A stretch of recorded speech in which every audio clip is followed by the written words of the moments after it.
অভাব থাকতে ঘুরে নাও, পকেটে যখন টাকা হবে না তখন আর ঘুরতে মন চাইবে না। হ্যালো গাইস, আজকে যেখানে আসছি তা গা শিউরে ওঠার মতো, প্রায় 1200 ফুট উপরে। নামটা হলো চন্দ্রনাথ পাহাড়, সীতাকুণ্ড, মেরের শহরের ভিতরে।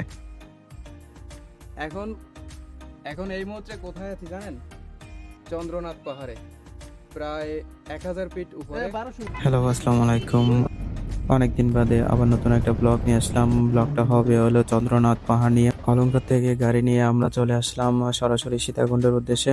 সীতাকুণ্ড বাস স্ট্যান্ড নেমে আমরা সীতাকুণ্ডর চন্দ্রনাথ পাহাড়ের রোডে ঢুকলাম। ঢোকার পরে সিএনজি থেকে নেমে আমরা একটা লাঠি স্ট্যান্ড দোকান আছে, সে দোকান থেকে লাঠি নিয়ে যেগুলো পাহাড়ে চড়তে লাগে সেগুলো নিয়ে আমরা চলে আসলাম। চলে আসার পথে দেখি এক বান্দরের ঝাঁক। বান্দরের ঝাঁকগুলো দেখতে খুব অসাধারণ। তাদের সাথে একটু দুষ্টামি করলাম। দুষ্টামিগুলো একটু অমায়িক ছিল, কেননা বান্দর আর মানুষের ভিতরে একটা কম্বিনেশন অন্যরকম, যে তাদের সাথে একটা খেলাটা জমে, যে সেরকম একটু খেলায় মাতলাম। কি সুন্দর, ভালোই লাগলো। কিছু সুন্দর মাতার পরে আমরা দেখি না এদেরকে বেশি মাতিয়ে লাভ নেই। অনেকে বলে এরা কামড়াইতে পারে বা মোবাইল টোবাইল নিয়ে যেতে পারে, এই জন্য আর কি তাদের সাথে আর মাতামাতি করলাম না। তাদের সাথে কিছু ভেলকিবাজি করে আমরা রিটার্ন চলে গেলাম। আমরা বানানোর রাশি রাশি রেখে আমরা পাহাড়ের দিকে ওঠা শুরু করলাম। পাহাড়ের সিঁড়িগুলো খুব মজবুত এবং আঁকা বাঁকা বললেই চলে, মেঠো পথের মতো, কিন্তু খুব বিপজ্জনক। গ্রীষ্মকালে আসা সহজ এবং শীতকালে আসা সহজ, কিন্তু বর্ষাকালে কেউ যাতে না আসে। আর এবং আমরা আসার পথে অনেক ক্লান্তি পোহাইছি, তারপরে ক্লান্তিটাও দূর হয়ে গেছে। এই কি সুন্দর পাহাড় দেখে, এত সুন্দর পাহাড় দেখে কার না ক্লান্তি দূর হয়, সবারই দূর হবে। অবশেষে সব ক্লান্তি দূর করে আমরা মূল কেন্দ্রে না যেতে পারলে প্রথম স্টেপে যেতে পেরেছি। এখানে হলো সীতাকুণ্ড এই প্রথম মন্দির। এই মন্দিরটা হয়েছে আসলে সীতার উল্লেখ করে। এটা পৌরাণিক কাহিনী আছে, সীতা, রাম ও সীতা। সেই সীতার যে মরদেহের একটা হাত নাকি এখানে পড়েছিল, সেইখান থেকে আর কি মানুষের বিশ্বাস সেই সীতা যে কুণ্ডে ছিল, সেই এই কুণ্ডটা হলো এই পাহাড়ে। সেই পাহাড় কেন্দ্রিক নামটা হলো সীতাকুণ্ড। তাছাড়া আর কিছু না। আর আমরা প্রচেষ্টা চালিয়ে যাচ্ছি আমরা মেইন কেন্দ্রে যাইতে, সে উঁচুতে যাইতে, যেখানে মেইন সীতার একটা আছে, বড় মন্দির আছে। সেই মন্দিরে তার মাঝে দেখেন আমার ভাই বোনরা কি দুষ্টামি করে, সেই দুষ্টামির একটা ভিডিও নিলাম, একটা রোলিং একটা ভিডিও নিলাম। দেখেন কি অবস্থা, কেউ গাছে ওড়ে, কেউ ফটোতে ব্যস্ত, আর আমি ভিডিও করে ব্যস্ত।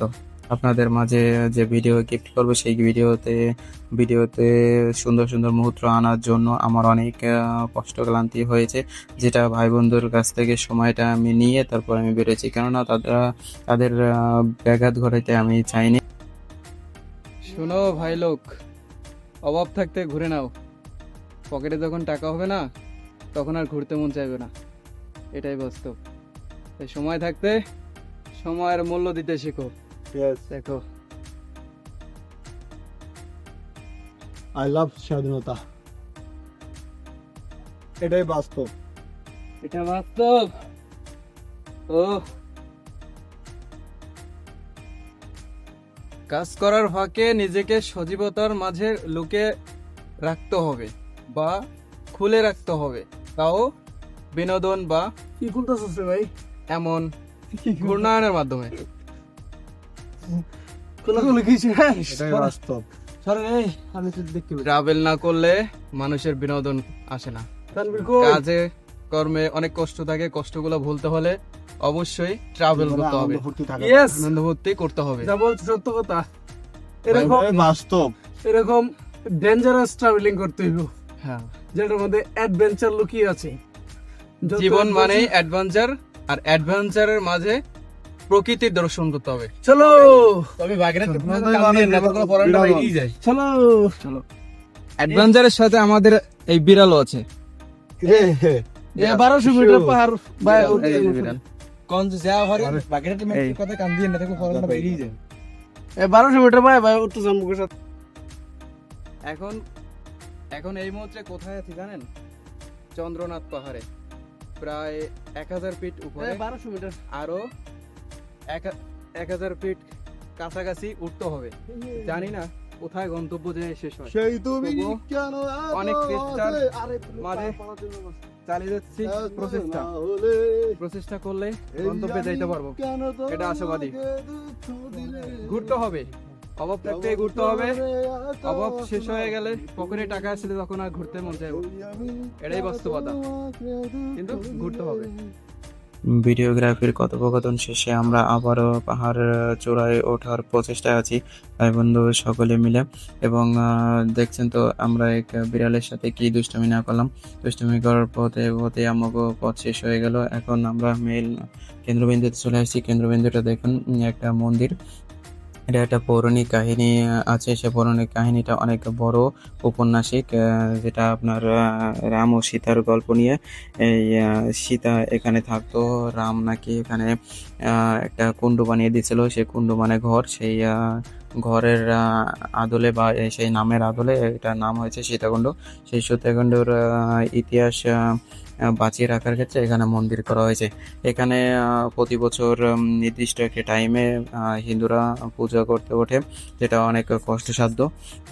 যারা অনেকে ফিরেও কাপুরুষ বলে না হয়, কিন্তু কাপুরুষ বলতে চায় না, তারপরেও বলে যে যারা পাহাড় বাইতে পারে না তারা তো এখানে না ওঠে, এখানে তাদের জন্য নিষেধ। আর এখানে ভিডিওতে দেখাইছি যে অনেকে পুজোও করে। তা হিন্দুদের জন্য একটা পূজার স্থান, কিন্তু অন্যান্য ধর্মাবলম্বীদের জন্য একটা দর্শনীয় স্থান। হ্যালো গাইস, কেমন আছেন আপনারা? আপনাদের জন্য এই ভিডিও আবার মেকিং শুরু। বিগত 2-3 মাস ধরে ভিডিও দিতে পারি নাই, কেননা পরিস্থিতি এমনই নাজেহাল ছিল। ট্যুর তো দূরে থাক, নিজের পকেট মানিটাও নাজেহাল অবস্থায় ছিল। তা এখন এই মুহূর্তে আবার ট্যুরের ভিডিও পাবেন প্রতিনিয়ত। আজকে যেখানে আসছি গা শিউরে ওঠার মতো, যেখানে আসছি প্রায় 1200 ফুট উপরে। এখানে এর নামটা হলো চন্দ্রনাথ পাহাড়, সীতাকুণ্ড, মিরেশ্বরের ভিতরে। যদি এখানে আসেন তাহলে খুব এনজয় করতে পারবেন, কিন্তু ভীরু কাপুরুষ আসেন না, কেননা এরা উঠতে পারবেন না, কারণ এত উচ্চতায় কখনো কোনো কাপুরুষ উঠতে পারবে না। আপনি কিছু বলবেন?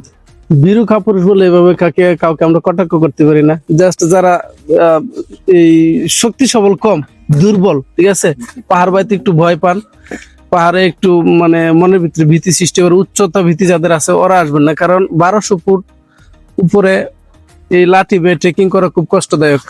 পা করে এগোতে হয়। আমরা প্রায় 2-2.5 ঘন্টা যাবত আমরা উপরে উঠতেছি। 2-2.5 ঘন্টা উপরে হয়ে গেছে, আমরা এখানে আইসা পৌঁছছি। যে মাঝখানে যে আমরা রাস্তাটা পাড়ি দিয়ে আসলাম, খুবই রিস্কি। কোনো জায়গায় মাটির ফিসলা, যে কোনো মুহূর্তে আমরা পা পিছলে পড়ে যাওয়ার সম্ভাবনা থাকে এরকম। তো যারা ভালো অভিজ্ঞতা আছে এবং উপরে পাহাড় পছন্দ করে ওরাই আসবেন। আর বিশেষ করে শীতকালে আসবেন, গ্রীষ্মকালে আসবেন না। গ্রীষ্মকালে যেরকম রোদ পাবেন সেরকম আবার কষ্ট হবে। গ্রীষ্মকালে রোদের জন্য ঘামতে ঘামতে দিন শেষ অবস্থা খাইলে যাবে। আবার যদি বর্ষাকালে আসেন তাহলে আরো ভয়ঙ্কর, কারণ বর্ষাকালে যে কোনো মুহূর্তে পা পিছলে পড়ে যেতে পারেন, একবারে জান বাড়ে আশঙ্কা থাকবে। ভাই আপনি কিছু বলবেন? খুব টায়ার্ড, এখন সে কিছু বলতে পারবে না। এখন নামার জন্য সে প্রস্তুতি নিচ্ছে, আর আমরা তো নামার জন্য প্রস্তুতি নিচ্ছি না। আপনাদের শরণাপন্ন হয়ে ভিডিও করার জন্য অল টাইম প্রস্তুত আছি। পাহাড়ে ঘোরা থেকে আমরা কয়টায় রওনা দিয়েছিলাম? 12টায় না, সরি 1:30টার সময়। 1:30টার সময় পাহাড়ে ওঠা শুরু করছি। এখন কয়টা বাজে? 3:54। 3:54। কত সময় লাগছে আপনারা বুঝতে পারেন যে কতটুকু সময় লাগতে পারে। এখন আবার সেম টাইম লাগবে নামতে। 1:30টার সময় আমরা পাহাড়ের গোড়া থেকে উপরে ওঠা শুরু করছিলাম, আর এখন বাজে 3:54। প্রায় সবাই জায়গায় আসেন, জায়গাটা খুব সুন্দর। 2.5 ঘন্টায়। ওকে, ধন্যবাদ সবাই। সেকালে তো করছিলেন ভাই। এ ভাই, পিসফুল প্লেস। আজকে কোথায় বসে আমরা না নাস্তা করতেছি? দেন না ভাই। আরে মোবাইল বন্ধ হয়ে যাবে, আইটেম হসপিটাল মোবাইল বন্ধ হয়ে যাবে। কি জানেন? ডাটাই অফ করে রাখি দাও না। এখন নাস্তার আইটেম হলো আনারস। আনারস দিয়ে সাময়িকভাবে পেট ভরপুর করে তারপরে নিচে গিয়ে আমরা খাবার দাবার করবো। তোমরা সবাই হালকা নাস্তা পানি করার পরে আমরা আবার রিটার্ন চলে আসছি। চলে আসার পথে অনেক কষ্টসাধ্য সিঁড়ি পাইতে হচ্ছে। সিঁড়ি পাইবে পাহাড়ের মাঝে সিঁড়ি বা অনেক কষ্টসাধ্য, তারপরেও কষ্টসাধ্য সাধন করে আমরা আসলাম। আমরা ফিরে আসলাম জায়গায়, যেখান থেকে আমরা গাড়ি থেকে নামছিলাম, পর সেখানে সেই স্থানে চলে আসছি। এখন আবার চলে যাবো সীতাকুণ্ড স্টেশন থেকে আবার গাড়ি ধরবো, গাড়ি ধরে যাবো। সবাই ভালো থাকবেন, আবারও দেখা হবে পরের ভিডিওতে।